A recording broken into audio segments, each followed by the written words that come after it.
of practice coming into this. Yeah, so it's been, what, a month since their league ended. They've been able to hide a lot of things. And this has always been the Southeast Asia's advantage. Whenever they come to these world events, they're always coming in as underdogs. People underestimate them, and they continually surprise people with their strong performances. They've brought in wins, as I said on Analyst X. Yeah. He is a celebrated jungler in the GPL, and we'll have to see if he can actually hurt Bengi, who has been limping along with SKT. Yeah, pulled him in from their sister team, Taipei Snipers, and of course you may have seen on Gamma Bears back at the World Championship. So, bans coming through. Twitch taken out here from Piglet. LeBlanc taken away from Faker. Thresh also banned out from Boomandu. We also see the bans coming out from SK Telecom T1, which is Kassadin, Jax, and Kha'Zix, who pops in there. But quick lock in, Lee Sin straight away, first pick for Taipei Assassins. Yeah, early lock in there. Could definitely be a top lane Lee Sin as well. We'll wait for that. Obviously, flex pick, but the Kha'Zix immediately banned out. That's what they use in the blind picks.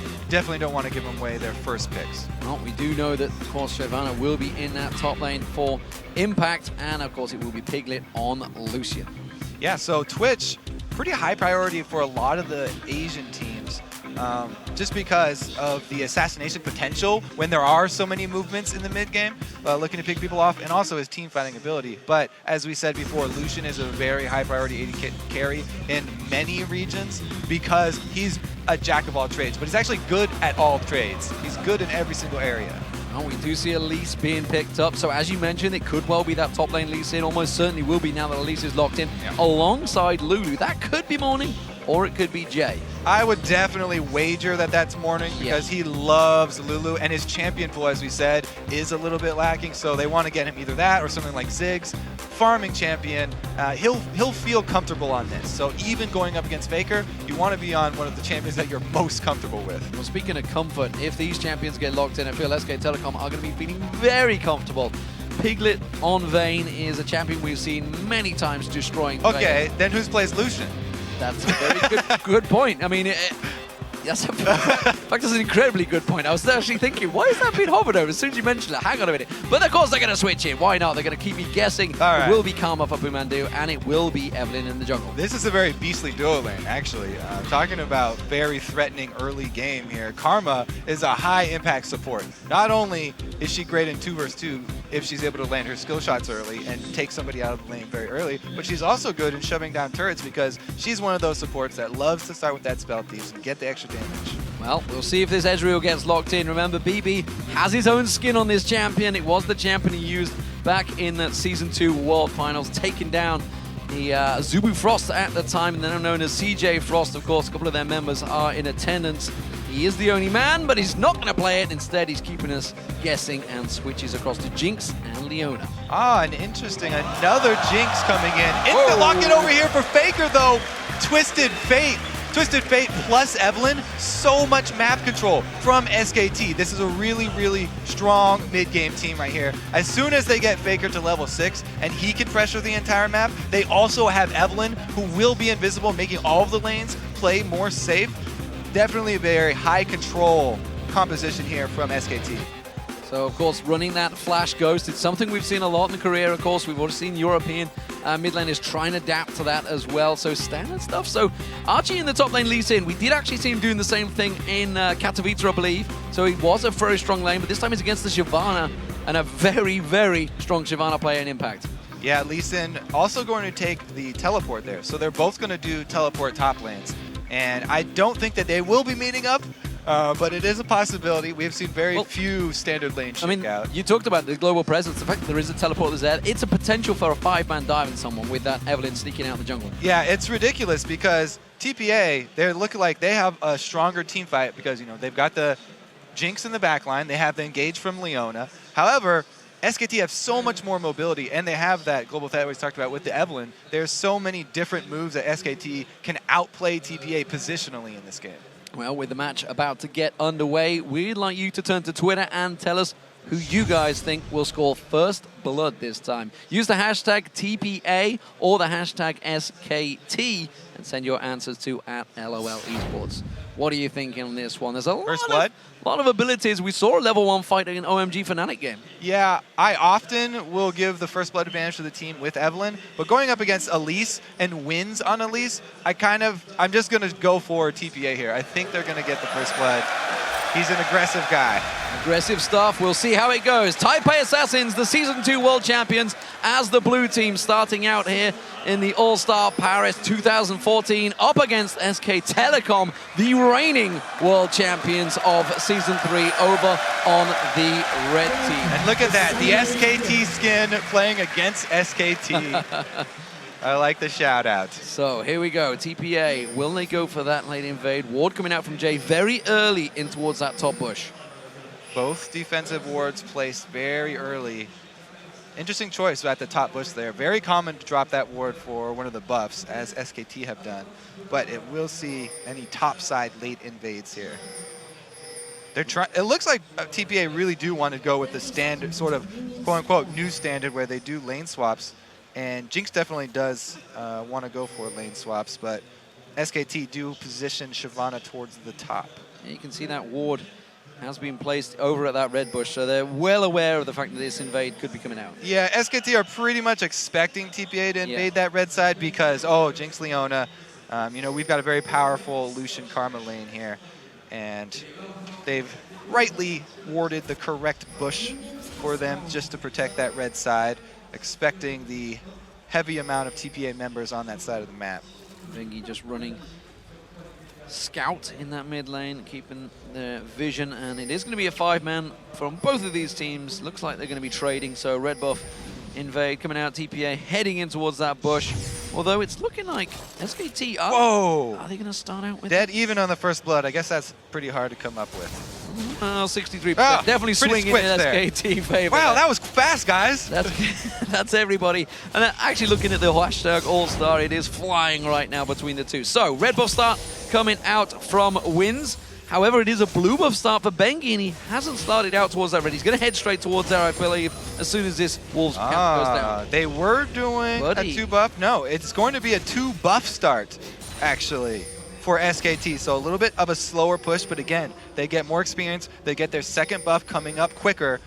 The thing that I do like to see when you go for this strategy is you leave one of the small minions by the first buff that you steal. Because if you leave that small one, whoa, Faker is having to blow his...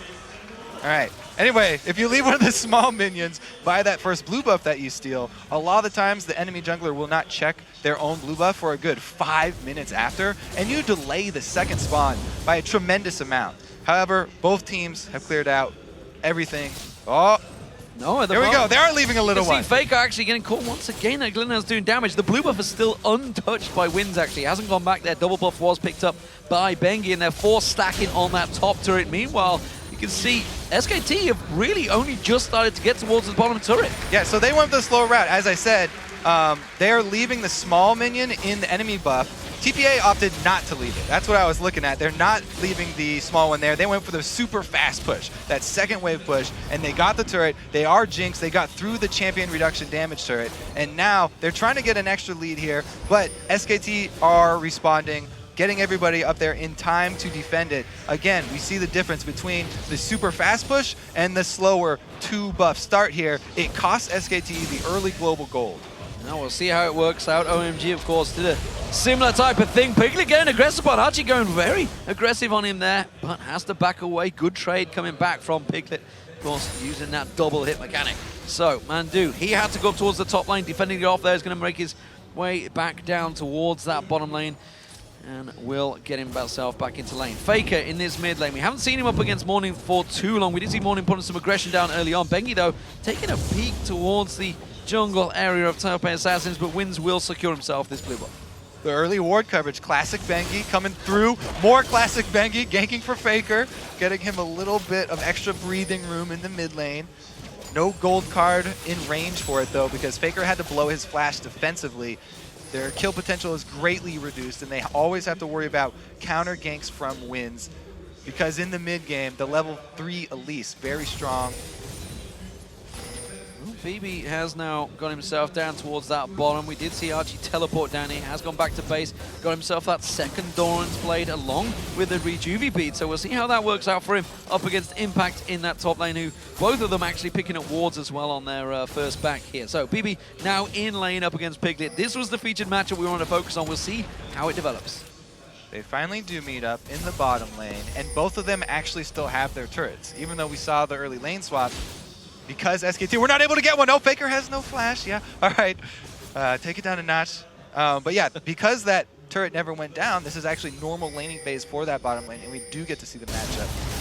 Yeah, Wins what's coming in there. Jay goes in. Zenith Blade catching on towards Piglet. Does manage to get the second stun down, but the trade is going back towards BB. Ignite has run out. Exhaust was also used from Jay on Piglet there. Back and forth trade. Now Morning in the mid lane. You can see Bengi putting damage back down towards him. And Bengi's deep ward just saw Wins as well, so he knew there was no threat of a counter gank. He was just getting some more damage, making Morning back off. They're trying to keep Faker at an acceptable level for when he hits level 6. He wants to be able to back as soon as he hits level 6. He doesn't want to back early here. He's already had to blow his flash, and he's very low on mana, so he needed a little bit support from Bengi to actually stay there. Jay trying to hold this one out. Three-man diver towards him. Does manage to get the stun down on Bengi. He's going to get taken down. Is he, though? Oh! Is he going to be able to get away from it? Bengi's trying to run away. Zenith Blade not quite back off cooldown, and the kill does come out from Piglet. That's first blood for SK Telecom. Properly executed tower dive, but it was risky. They didn't have very deep ward coverage here, and there were a couple members just recalling. More aggression up top lane, though. First level 6 for Impact, taking advantage of the experience. Archie does take some of that damage, as you mentioned. Has gone for the double Doran's Blade, so needs to be more aggressive, and at the moment Impact doing a very good job at zoning him out. Yeah, this matchup is pretty easily swung because Lee Sin, he really thrives when he is able to spam his Iron Will and spam that lifesteal. He needs to be constantly auto-attacking minions up at the minion line, but because Impact got that first level 6, he was able to shove them off the minion line. And that takes away a lot of the sustain for Lee Sin, which is what the laning Lee Sin really relies on. Wind's coming round, going to try and land that cocoon. Flashes in, does get him down there. He has got flashback available, but is it going to be close enough? No! Morning locks down Faker. That's a kill for the mid lane. Great move there from Wind, trying to take advantage of Faker just before his flash came back up. Jay putting damage down on towards Piglet. That's going to be the chompers coming out. Mandu will step around then. BB trying to return some of that damage, but as at the moment, Piglet with that BF sword has a big advantage down that bottom lane. That's why we're seeing a recall here. BB needs to be able to answer that item discrepancy. Down in CS, they're really hurting. He's only able to get Vamp Scepter, so sustain. They're going to be a lot less aggressive, even with Leona Flame Chompers combo. Wins has Morning, just backing off. They're getting himself that chalice. That Athene's, of course, being built up by both mid laners. No surprise there. Impact now farming between those two towers in the top lane. And that's actually going to give Archie a little bit of a respite because he will happily farm up against his minions. Actually, it was Impact putting pressure on him with them waves, and I think he'd be quite happy about the fact that Impact has chosen to go this route. Yeah, Impact is really having his way up in that top lane. He hasn't even had to go back and purchase yet. Already farming behind the turret, trying to draw more attention from the jungler. If he can get wins on the top side of the map, he can relieve pressure for the rest of his team to make a move on Dragon. Wins just happens to be jungling on the top side as well. Great move from SKT. They've got great ward coverage around the Dragon as well, so they don't have to be worried about it, especially since their bottom lane is winning so hard. Yeah, zero vision on this one. Bengi actually taken very low. They do manage to find out that top laner on the jungle. Wins is going to come around. Cocoon goes in there, going to try and come around, steal away that red buff. Actually hasn't finished it off. Does? He didn't have smite. Not. No, he does get it. He got it. He got it in the end there, nevertheless. He does take Impact down. Yeah, that's why he was focusing Impact and wasn't waiting till the red buff was low enough to get it for the attention, but he is able to get it in the end with the execute, and it actually costs a lot of not only Impact's time, but also his ulti. See, Faker's making a move. Faker's making a move. Jay is in trouble. Bibi's going to be the focus target. There's Faker comes in. Stun card, wild card. He gets locked down. Can they finish off Jay as well? You can see Archie teleported in, but he's teleported himself into complete danger. That was not a good move.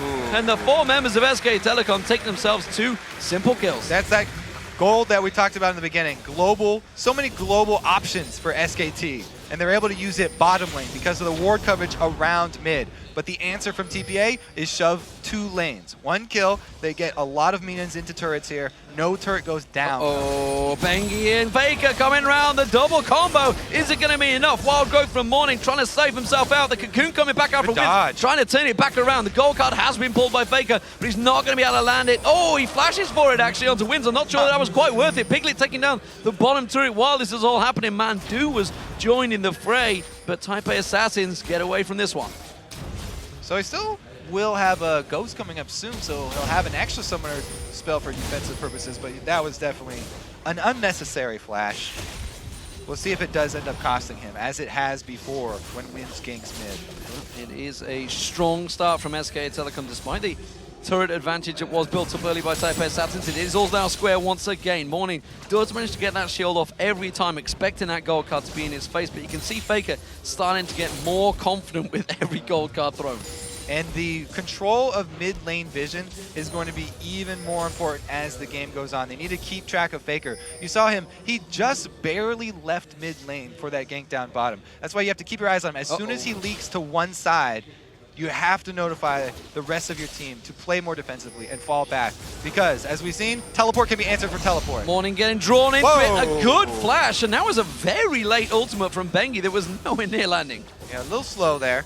But they do have a good push up top as well. So even though they use their jungler mid, great pressure up top here for SKT, and they're making TPA pay for this slow pushing bottom lane.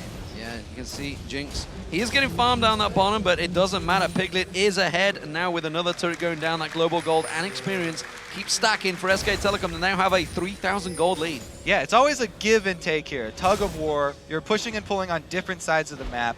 It's all about where you're allocating your champions because they cannot traverse that distance quick enough here. We'll see what Jinx can get done with her big minion wave that was built up and that the top turret was sacrificed. Very aggressive stuff from Mandu. He's got to be careful he doesn't get this turned around. That's going to be the solar flare and the wild growth bouncing him in there, but the glitter lance misses. Can he get away from this one? The rocket, Super Mega Death Rocket doesn't land. Morning should be able to close the distance here. The glitter lance does finish him off, but Morning's in all sorts of trouble now. Bengi chases, Faker comes in, he's going to land the gold card, the wild card comes through, Bengi takes it with a hate spike. So even though Mandu gets a little too deep there, they're able to capitalize. Bebe engaged on. Dragon Descent from Impact. Bebe got no escape from this one. The rest of the Taipei Assassins having to close in. The Cocoon does land. The Zenith Blade locking him up as well. And again, now Impact in trouble. They're turning this one back around. Can he get the damage back onto Bebe? No, he can't. Wins gets the kill. Yeah, a little aggressive there from Impact. Nobody was able to back him up, and they didn't have wards inside of the jungle. He saw an AD carry without an escape, and he wanted to make him blow a splash. So we'll see how Archie works out in this Lee Sin in the top lane. Hasn't been able to get any of that early pressure he would have liked, but he has got that pickaxe down there. Faker now in the top lane. He did manage to come down. He's been involved in everything so far for SK Telecom. We'll see how he gets going on this Twisted Fate. They've done a good job of defending their territory here because TPA against an Evelyn, they want to be able to get wards down inside the jungle camps to be able to see where Bengi is, where he's trying to make his moves from. But since they haven't had any control over the jungle, they haven't been able to get any of these wards down. No really defensive pink wards except at their own buffs. So their zone of control here for TPA has been completely taken away from them. And that's what we talked about in Champion Select. This SK team has so many options. Piglet is a little bit... Oh, he's going to get spotted. JE will get caught out. That ward, he steps straight over. Wins, so he's Wins is pinged out here. He's been seeing, but they did ping him. Goes straight on towards Faker. Wild Growth usually does not do enough to bounce him in the air, but the Glitter Lance does land. The second one comes through. Faker goes down to win. Bengi trying to come back in towards this one. Does manage to get the hate spike down and tries to get his ultimate off, but it's not enough to slow down Wins. Faker was just confident in his ability to juke, I guess. The red ping did go down as Wins was entering from the bottom side, but again, another successful gank from him. Faker goes down. Archie now completed that Tiamat and feeling a little bit more confident against Impact there. So Impact used that Bilgewater Cutlass, but went fairly even in trade and didn't fancy it this deep in enemy territory. So SKT, even though it's 4-4, with the gold advantage from the extra turrets, as well as the Dragon. However, they've been making some mechanical mistakes. They do not look like the flawless team that everyone is extremely scared of. However, it's been enough this game. They're pulling it off very well, using that mobility advantage that they do have. Well, at the moment, Piglet is going to get joined by his support Mandu. He's going to drive on through. So, Piglet with the big advantage actually starting to develop over BBB as finally got himself that BF sword. Again, Wins throwing out the cocoon, not landing on Faker. They're trying to focus this pairing, Morning and Wins, on Faker.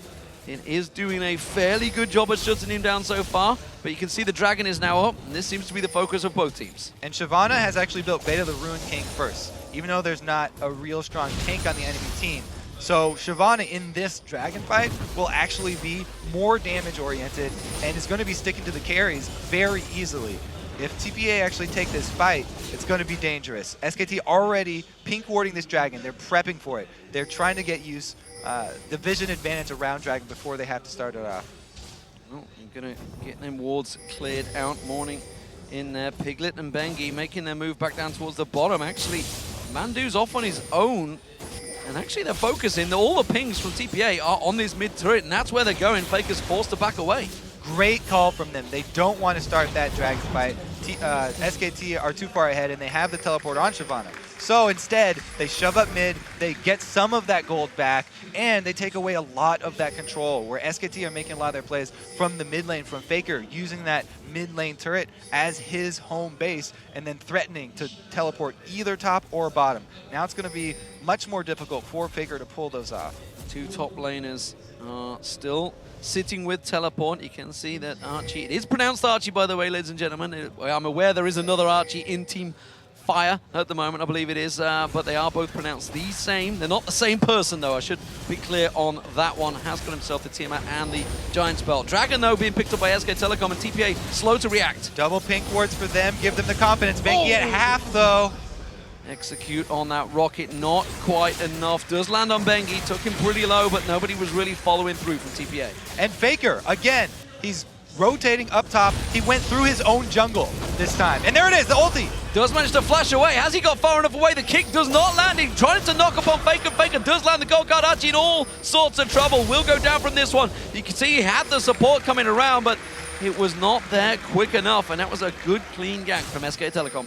Yeah, very impressive TF play so far from Faker. He actually goes into his own territory, knowing that TPA have not been able to get those deep wards down to make a clear path for him to use his ulti up top. The culling on Jay, not quite enough to finish him off. The double tap from Piglet, again also landing on there, but they didn't have enough cooldowns to lock him up. Bengi going to get spotted by the ping ward here. Morning catching on towards him. Glitter lances are good, but Bengi has the ability to run out of that one. Couldn't quite lock him down. Wins is now coming around on towards Impact, and actually getting pinged on. Archie fancies this one. Wins using his sweeper just to make sure, but it's already been done, and now the ward is going to stay there. He knows that it's there, and they can try and work around it, though. Oh, well, that glitter lance not landing from Morning there onto Mandu, and he will clear out that pink ward. That's a expensive investment. Bengi going looking in the jungle, and actually will find Jay. Did get pinged out. I wonder if Jay's going to try and blind shot across there. No, he's not, and Bengi will step away. This vision battle is going back and forth, and you can see a lot of ping wards from SK Telecom, and again, they are focusing, trying to focus on Morning. You can actually only have one on the map at all times, but they've got 4 down and 2 in inventory, so they've got an extra one. As soon as one of those does go down, Mandu's going to be able to replace it, and they're going to get another true sight down. With that investment, we'll see how it works out. Of course, the items being picked up by Taipei Assassins don't counter it. There is a 4,000 gold differential between these two teams, and SK Telecom stacking up nicely in this mid lane. They will take the turret down. Archie's all behind them, but I'm not sure he wants to go diving into 5 members of SK Telecom. It's just so dangerous for them to go outside of their territory at all. With the Evelyn and the Twisted Fate and the Teleport Shyvana with early Blade, they've got so much pick potential on SKT and so much great warding that they have the vision to actually make the correct choice every single time. So, with 4 members, oh, Solar Flare lands, but it's not enough to shut down Mandu. He does flash away from that one, but Mandu being able to escape the minion wave was with TPA, but again, great clearance. You can see those wildcards from Faker just locking everything down. They're going to try and make a move, transition down towards the bottom lane, or translation as we'd like to call it. Pink ward was getting cleared out by TPA, but again, they don't fancy it because they're leaving themselves exposed in the middle. They've got one of the pink wards down. It's a very, very long battle they're going to have to wage, though, to take all this SKT vision away from their side of the jungle. And it would just get replaced straight away. There it is.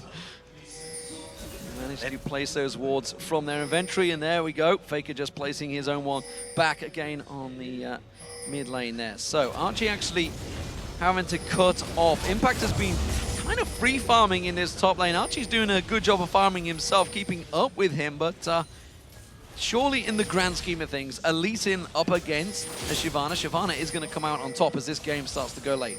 Yeah, Impact feeling really good about his position, and that's great for SKT because he is huge for them. They're relying on Shyvana and Evelynn flanks to really get the good engages towards the late game. Faker coming in to try and defend Mandu. Mandu goes down, the culling coming out though, double teleport coming in, and you can see this is possible global presence. Archie is there just over the side, does manage to land the kick, goes in on Impact. He's 3 members, kicked out Faker, but nobody's with him, and Archie gets to safeguard away. They're locked up in the side, Bengi. Now we can see the solar flare, that's going to try and slow them down. Faker does manage to land the stun card on Morning. Morning taking the wild card as well, having to step away. They catch the slow back on towards Impact. Pop the cook does not quite land. Piglet taking no solo. Life stealing off the golems, but BB flashes in for it, gets himself the kill, and it was a very close exchange between the two. I think it was a 2-for-1 in the end. So they saw Bengi coming down for the flank at the exact same time that Archie decides to take the Lee Sin Q in. Initially though, start this off by taking down Pumandu. And yes, they are able to burn both globals from SKT. Faker comes in, Impact comes in. Initially this is a great win for them and they could back off, but because Lee Sin decides to go in here, the rest of the team actually changing their focus and going up towards this top, they trade Archie for Bengi. And even though Wins is trying to protect Archie here, give him a way out and give him a cocoon, not enough. Well, with them kills coming through, you can see Morning clearing out those waves once again. Dragon up in around about 30 seconds, well, 46 seconds. You can see it in the top corner there, so it's not available. TPA getting the kills, but again, no objectives to take for them. This is a very similar position to Fnatic, actually, as they managed to start picking up those kills. They are still 4,000 gold behind as well. Yeah, TPA, they're in a hard position because they need a lot of vision around their own jungle. SKT are looking to get those flanks from the Shyvana, from the Evelynn, and then teleport in with a global.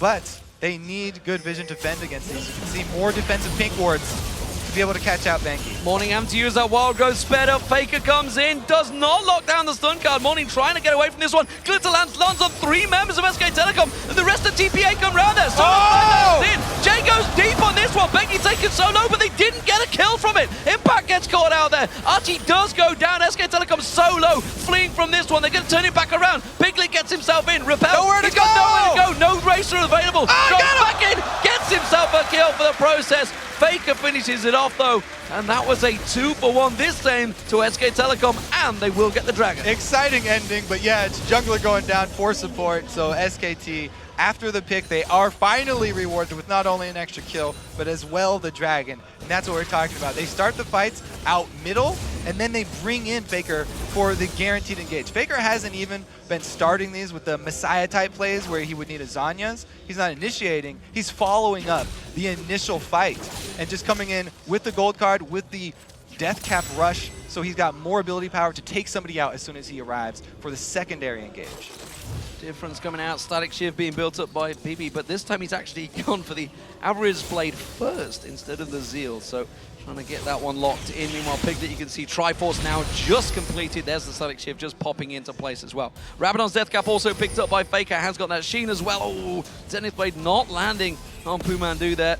Jay not quite locking him up this time. Still, these both teams are fairly bloodthirsty in this game. 8 kills apiece in just 24 minutes. Yeah, TPA are trying to make moves, but there's wave clear on SKT, there are globals on SKT, and there's also invisible champions on SKT, so they can catch you out and they can get that hard engage. Faker has actually gone for the Sheen next, looking for the tower pushing power. Lichbane eventually, but SKT actually are fine with just trying to defend mid, letting Faker get small advantages, split pushing down bottom. He has to get pretty close though, be able to use that TF teleport. That's why he's walking up through the jungle. Uses the Destiny, is he going to be close enough? There he is, joining the fray. He's going to get caught out by Solar Flare straight away. Bengi taken low, but they have to back out of that, and the Archie going down again. Wins being chased down, Impact trying to catch on towards him. Stun card pulled by Faker, does land it. That's going to be Wins going down, and it's a 2-for-0 to SK Telecom. Again, TPA trying to make a move, shoving up mid, but SKT playing with the TF so well. Starting the fight, then Faker comes in for the stun, get another couple kills. So Baron looks like it may well be the focus for SK Telecom. They're rotating up there. No jungler, of course, for Taipei Assassins, and this one should get picked up fairly cleanly. Bibi has not got Super Mega Death Rocket either. Wins has not got Wild Growth. He's going to have to simply poke at it with Wild Growth. Oh, Jay goes aggressive. He does actually draw them away at the moment. Solar Flare is not available either. They're simply trying to run interference on SK Telecom. Fairly well. They're doing a good job here. The damage going down, but there is the Baron. Now Jay's actually going to get locked up. Has to flash out. Glitterlance again catching 3 members of SK Telecom, but Taipei Assassins don't quite do enough, and that's a Baron for SK Telecom. Good news for TPA is that they do have the stack shift for BB now, so they have a little bit more wave clear to work with, because they are definitely going to be on the defensive. This is very hard for them to come back. They're hoping for a misplay from SKT at this point. Speaking of hard, I want to be hard on the top laner for Taipei Assassins. This was a first lock choice. Lee Sin, he's 0-5-1 right now, had 0 impact, honestly, on the game. And you got to question that first pick. Impact himself, you're right, has been doing quite well up there, rushing that Blade of the Ruined King. We saw him when he got that early level 6 and he was shoving Lee Sin off of the minion wave. There was so much presence lost for TPA up there. But again, we talked about how much SKT were bringing with all the globals of the Evelyn plus the Twisted Fate. They've done such a great job playing with the entire team, not just the isolated top lane. So Mundu and Bengi in that mid lane, keeping the waves clear, keeping the vision down, as pink wards they had all down have been fairly well cleared out by Taipei Assassins. Taipei Assassins themselves have got some pretty good vision along the river, so they have a good idea of where SK Telecom are going to be, but they need to play the defensive game right now. This is a Baroned up SK Telecom. It's down to them to make the next move. Not only is it Baroned up SK Telecom, they've got a very strong power spike right now. Dual items for their tank. They've got the AD carry with Trinity Force and Bloodthirster for Lucian. His burst is crazy right now. He's even added an elixir on top of that because they want to make the most of this Baron buff. We'll see how many towers they can actually get. They might be able to crack one of the inhibitor turrets. Going with that split push, 1-3-1 style split push. Blade Shyvana that does have teleport. And as we mentioned, Faker trying to get that turret damage going. Lich Bang, third item. Yeah, I'm actually looking towards Morning Team which way he is going to go. Hasn't got that death cap down. Archie caught out. Has to use his ward to safeguard away. Quickly kicks Impact. He wanted to send him the wrong way. That was not what he wanted to do. And that will be Archie going down to Impact. 0-6-1. He is having a very rough game. And compounding the fact that he's had a rough game is that he's spent a lot of money on mobility here. Boots of mobility, upgraded already as well. Wind's actually getting into trouble now. He's got nowhere to repel to. He's just going to drop straight down on Mandu. Faker's actually coming in. Does manage to get the Wild Growth off. Saves wins for now. But he steps back in there. Morning also having to back off. That Faker down that bottom lane. Still keeping that bottom turret. Taking it down. The minion wave will come in. That's the mid turret as well being picked up as the top turret. SK Telecom taking all 3 inner turrets in one clean swoop. I don't know. It just seems like so much to keep track of for one team.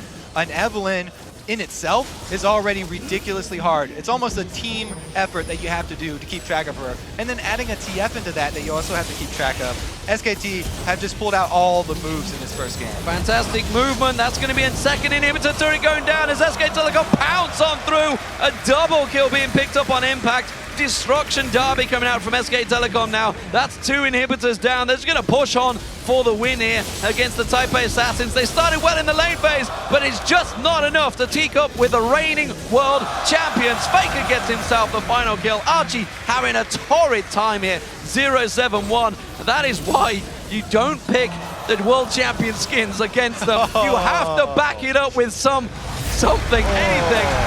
SK Telecom clear winners here against Taipei Assassins. Yes, very, very well played from SK Telecom. They just executed so cleanly. The first few TF ultimates, both finding their marks. Rotating so quickly, it didn't even look like a rotation. They ended with an 18,000 gold lead. It was around 16-8. So it was 8-8 at one point. That's how different that Baron fight was. That mid lane fight where they caught out that jungler. And SK Telecom proving really why they are world champions. They came into this tournament with a somewhat shaky record. They got knocked out in the quarterfinals in the champions over in Korea, as well as NLB in the semifinals by CJ Frost. Caught a lot of people by surprise, that one. But they are clearly